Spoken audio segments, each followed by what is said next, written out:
How did I feel when I woke up that morning and saw Callie sitting on the foot of my bed, on the spot where my leg should have been?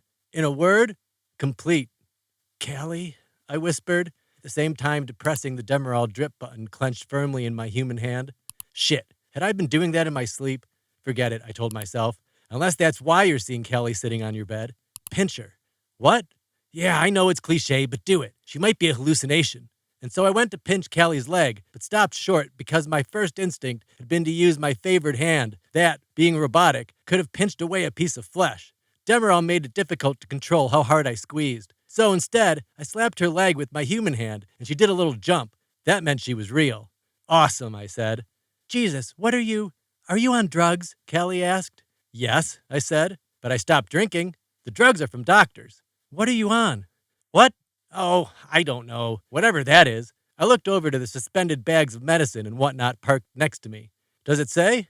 Callie didn't need to crane her neck to read the medicine bags. She'd always had better than perfect vision. She just sighed. Yup, you're pretty much fucked. Tell me about it, I said, raising my scar-crisscrossed arms and sort of wiggling my stump, flexing the few inches below my knee that sat next to her ass on my bed. Her ass on my bed. Hey, don't, Callie said, covering my stump with her hand, stifling it as she leaned forward, extending her other hand towards my face. She traced the puncture wounds in my cheeks, the one she'd later nickname Clay's fake dimples number 1, 2, and 3. She hesitated, her fingertips above my left brow, but I met her eye, and so she continued, slowly, tracing the thick crescent extending from my forehead, down to the middle of my chin, the imprint of a shark's half jaw. They're beautiful, she whispered. I had them specially made, I said. For you.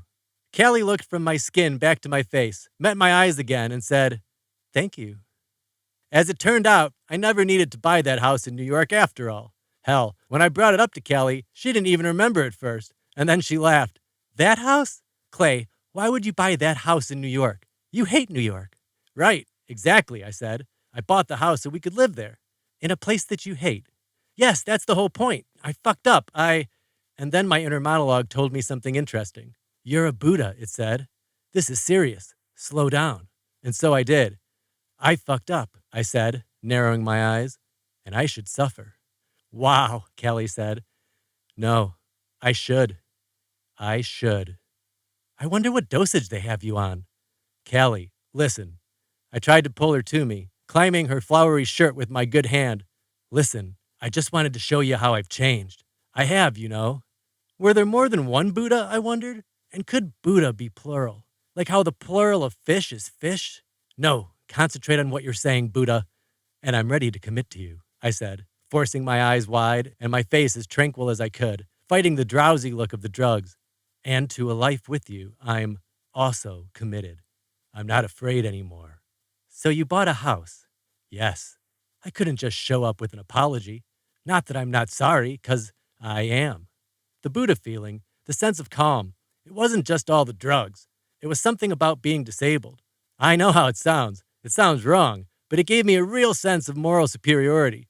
You know I am. I'm like my scars, each and every one of them somehow proved that I'd thought long and hard about life, really reflected. Very extremely sorry. Though, if anything, my morals were as flawed as ever, and today, well, my mechanical arm and leg are the parts of my body that still work best. Hardly disabled. Callie burst out laughing. What? I asked, not knowing if I should be laughing too, because I couldn't remember if anyone had said anything funny. Callie sucked her lip into her mouth, then leaned forward, put her hands on my cheeks, and kissed me.